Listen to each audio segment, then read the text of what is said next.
So a year or so ago, you gave me a piece of advice that's really stuck in my head ever since. It means a lot to me. I want to know what it means to you. You said, Scott, keep making a ruckus. What does that mean?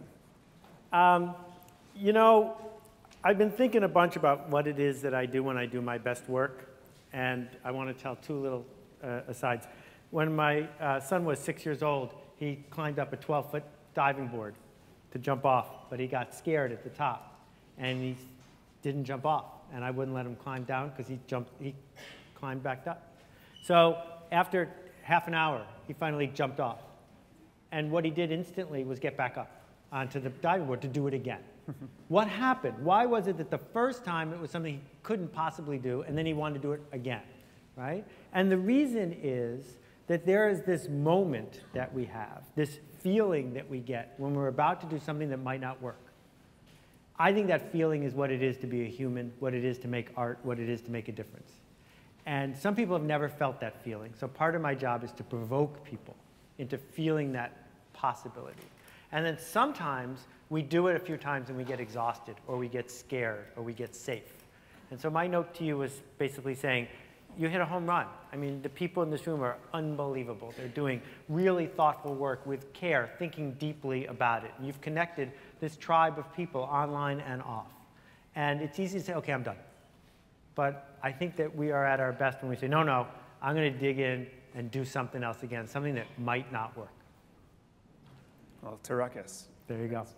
All right. So let's start with the question on the right. Hi, how's it going? Hey. So today you were quoted, Tina Roth-Eisenberg had a quote of yours that basically summarized saying, to change the outcome, you need to change the circles, like the people that you interact with. And I was just curious if you've seen any great examples of this at large-scale companies with more established organizations. What kinds of things can they do to sort of change the circles? Sure. All right, so, you know, one of the most important things that happened to me in my career was when I was 23 years old, I had a great boss. And my great boss taught me very little, but what David did was establish a standard of what kind of behavior he expected around him. And when we think about large organizations, what people who run large organizations really do is set standards. So it's easy to have a near monopoly organization that can coast for a very long time on the fumes of people who don't want to switch. But if the people in that organization establish for each other what's good enough to talk about, what's good enough to brag about, what's good enough to ship, it will change things. So I was talking to someone before we sat down after lunch, and I said, what do you do? And she told me, and it was really clear within 3 seconds that her boss was stifling any chance she had to get to the next level. Well, it's your career. It's your arc. You're going to do it for 70 more years, but the next 3 are going to matter a lot. Are you prepared to spend the next 3 working with people who have low standards, working for people who don't trust you? And if the answer to that is no, then you either got to change those people or change the lineup. And I think we owe it to our career and to the work we do to say, I need to surround myself with people who are going to challenge me to go to the next level. Thanks. Let's take a question on the other side. Yeah, hi. I think it's really interesting to see the new types of positions that emerge at tech companies. So for example, I'm a community manager.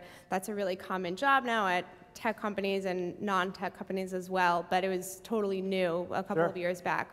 So I'm just curious what you think some new types of positions like that, you know, what's the next community manager? What are we going to see opening up at tech companies? That's a great question. I want to start by saying that the industrial age, the one that made us as a community rich, that lasted for over 100 years, in 1927, the guys who made cars didn't sit down and say, what's next? Because they knew this was next, that there was going to be a very long arc to what it is to pioneer and perfect the industrial process of making stuff. Well, here we are in a new era, a new revolution, the revolution of connection. That connection is truly valuable now. Connection is far more valuable than do you own a machine that no one else owns. And I think that's what's next. It's what's now. That we need community managers, but more than that, we need community leaders. And community leaders are really different than community managers. When we think about people like growth hackers and people who are trying to interact in a world where advertising doesn't work so well anymore, all of these people are doing variations of the same thing, connecting human beings to each other around ideas that we care about. I don't think we should hold our breath to figure out what's next. I think we ought to get a lot better at that because it's really early days, day one. Thanks. So in your latest book, you talk a lot about treating your work as a form of art. And in this room, there's a lot of actual artists and designers who that is their work. And so I'm curious what you think the role of artists and designers will be in the creative economy going forward. Thank you for giving me a sweet spot question here. I think there are people, probably not in this room, but there are people who call themselves artists and designers who are not doing art. That they are working at a job doing an output that might be pretty. That in China, there's a village called Dafan, where the factory workers work all day painting the same painting over and over and over again. You can buy the Mona Lisa in Dafan for $29. But it's not the Mona Lisa. It's a copy of the Mona Lisa. It's worth less than $29. Everyone here has heard of Jackson Pollock, right? You may not know that Jackson Pollock had a brother, Charles, and that Charles Pollock was a painter. He was not an artist, and that's why you've never heard of him, because he painted just like his teacher, Thomas Hart Benton, painted. Indistinguishable work. And so there was no risk there. There was no sense of this might not work. He was a painter. Well, you may know how to use fancy online graphic design tools. You may know how to play at a totally different level than other people do online. But if there isn't that leap that leads to connection, it doesn't matter if you're a car mechanic or a graphic designer, you're not making art. So the essence of what I was arguing for in Icarus is this thinking that says the only thing we're going to pay people for going forward, and the thing that we're going to respect the most, are human beings who figure out how to take what they've got, the tools they have, and somehow create a new thing that will offend some people, that will only appeal to the weird, that might not work, that scares us a great deal. Because that is why we built all this stuff. We didn't build it because we need more beautiful, laid out menus. We need it because people want to be touched, they want to be noticed, they want to be connected. Thank you. Huge fan of your books, bought a lot of copies and given them away. Specifically with tribes, do you have any principles for helping with a tribe that isn't naturally congregating to help get them together? Okay. I would start by challenging why that's where I should start, right? That there are so many tribes that are naturally congregating together. It's not clear that we should begin by saying, here's a whole group of people who have no inclination to connect with one another, let's do that. So for example, this is a design community. But there were design communities before he showed up. So that's why this was a smart business. Because people in this community like talking to each other. They like connecting. And that's why certain things go viral online, because there are certain things we like to talk about. It's why it's very hard to grow a massage parlor business, because no one looks at someone and says, oh, it looks like you just got a nice massage. Whereas if you have a hairdressing thing, you know, people will, oh, where'd you get your hair done? Oh, okay, we can talk, I'm told. Then people will talk about that. So that's my cop-out answer to your question. The second half of it, though, is someone usually does figure out how to connect the disconnected and the unconnected. And the way it's often done is by going to first principles and saying, why do people want to connect? So if I look at Harley Davidson's entire success story, as Michael Schrage has pointed out, is that they took a group of outcast outliers and gave them a way to find each other and feel valued. That's what a Harley is. Harley is a vehicle that isn't the most efficient way to get around, but it is a badge for a group of people so they can say to each other, people like me do things like this. And to someone who's been previously disconnected, that's priceless because it fulfills a basic human need. So if you have a group of people who are capable of saying, people like us do things like that, that is where you start. Not on the thing, but on the us, because that's what people want is us. Thank you. Yes, so we have a question right here. I'll repeat it. Go ahead. Okay. How do I finish stuff? You know, I made a decision a long time ago before I wrote The Dip, which is that it feels to me that thrashing is really valuable.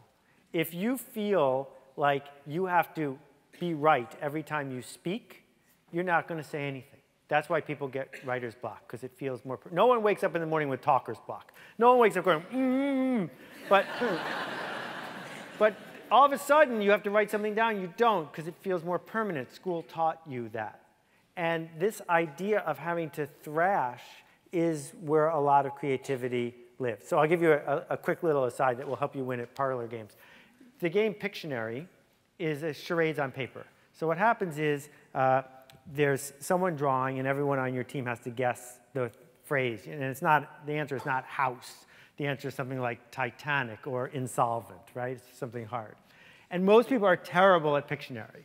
Because what happens is the person who's drawing is trying to draw a perfect picture, and the person who's guessing is waiting until they know what the picture is. That's not how I play Pictionary. I play Pictionary by going, it's a house, it's a boat, it's a bird, and I just keep talking as fast as I can, and as soon as I get close to something, the guy points at, yeah, oh, and then I go in that, because it's free to guess, it's free to be wrong. So that's really important if you want to do creative work, because it's free to be wrong. It used to be you'd have to send out for a Rubylith and get the guy at the typesetting house to say, now it's free, right? But the problem is if you get hooked on this habit of thrashing, the resistance, as Pressfield calls it, kicks in and you say, well, I'll just keep thrashing more. And all of us know people who say, oh yeah, I'm still working on finding the right idea. It's 19 years later and they're still looking for that project they want to launch. So the deal is this. I can thrash all I want until a certain point, and then I have to decide either kill it, you're not allowed to touch it again, or you're going to go and you're going to finish it. And that day is really hard for me because no one wants, to kill their darlings. No one wants to say, oh, that was a fun 18-page proposal, but this book will never see the light of day. Delete. And you actually have to delete. Or you say, now it will ship. It will. So I don't make that decision at the end. I make that decision almost at the beginning. And if you can discipline yourself to make the decision at the beginning and then honor your intent by actually finishing, that becomes a habit. So I didn't make that habit with startup companies. I made that habit with, 2-page articles. And that once you commit to yourself that once I get past paragraph 3, it will ship, that's what you do. People like us do things like that, and it becomes part of the practice. This is the resistance going on right now, by the way. Yeah. Yes, hi. Hi. So I'm from Detroit, and yeah, 313. And so there's a lot of stuff going on about Detroit right now, some good, some bad, just a lot of stuff. So it's being labeled that Detroit is in the middle of a renaissance. So my question is that good? Is that bad? Or is it just a thing? Like, what are your thoughts on that? Renaissances are fascinating because they're really messy. That the Italian Renaissance had all sorts of people failing. It had all sorts of dislocation. I was in Silicon Valley in 1999, which was basically a version of the Renaissance during the bubble. And there were a few people who could do no wrong. And all around them were people who constantly were bringing stuff up and having it not work. So Detroit is definitely dealing with the decay of previous cycles and the end of the industrial age. But there's also all these people who are launching things. When you look at things that launch, most of them don't make it. And you have to decide if that's the kind of world you want to live in and the kind of work you want to do. A lot of the designers I know want a steady client. They basically want to be a freelancer who has a job. And other people are looking for what's interesting, what's next, what can I fail at. The places to go for that are not giant companies or established communities that don't accept failure. I want to highly recommend Patti Smith's book, Just Kids, on audio, if you can listen to it that way. And when you listen to it, what you'll see is that the first 4 years of her career in New York City, she was basically homeless, as close to homeless as a human being can be without being homeless. And when you see what she went through and saw how she dealt with it, that's what turned her into the Rock and Roll Hall of Fame performer that she is, that ability to keep failing. And I want to just add one PS to that, which is, I was talking to someone earlier today about fear. I do not think you can get rid of the fear. I think that the harder you push back against the fear, the louder it becomes.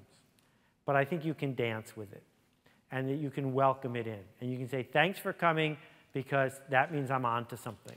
that the lizard brain is programmed to avoid saber-toothed tigers and to keep us from getting thrown out of the tiny village. It is not programmed to be great designers. It is not programmed to help us do great work. And so when the lizard shows up, we have to say to it, great, welcome, let's go. I did see a question right here. Yeah, shout it out. Hi. So the question is about Montreal Bagels in New York. And the challenge that happens when you show up at the epicenter of New York bageldom with a bagel that isn't a New York bagel. And a bagel is a signifier, right? People like us eat food like this, particularly on Sunday mornings. That it's a signifier, it stands for something, and that people can use that signifier, that badge, to identify which tribe they are in. And so when you show up to say, it's not like that one, you've already done one important thing, which is not try to pretend it's like that one. You've established it's a different badge. It means a different thing. This is for someone who identifies themselves as the kind of person that doesn't want to eat yet another New York bagel. Now, in some communities, that just isn't going to work. It's just not going to work to show up in a community that is incredibly focused on identifying themselves as stable, to say this is for people who don't want to be seen as stable. But New York, like many cities, thrives on this creative destruction. So there is an opportunity here to say to people, it's not for you.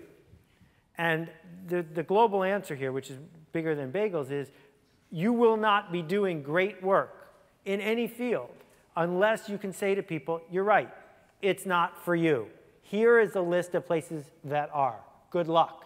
That's not a criticism of you. That is, in fact, an endorsement of what you just chose to do. But if you insist on pleasing everyone, it is guaranteed you will please no one. As soon as you can dismiss people who don't like what you are trying to do, you gain the power to do the work you want to do.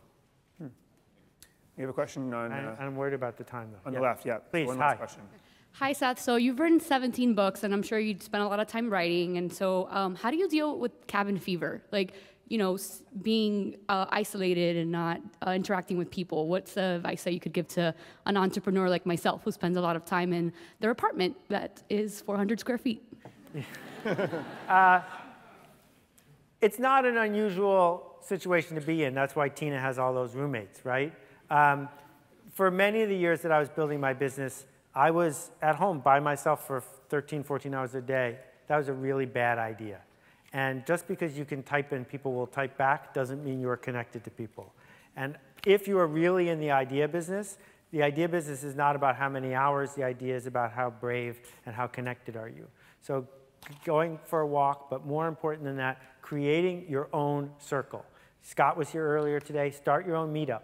Figure out how to create a mastermind group. This is the work. And if the work means getting over the socially awkward, difficult process of having a dozen buddies who meet every day for an hour to keep each other honest, then go do that, right? Because none of us have to work in a coal mine. We won. We won the lottery. That's fabulous. So since we're not living in a working in a coal mine, I think we owe it to ourselves to do this other really hard work, which involves being incredibly generous and connected to a community that will help all of us do more work.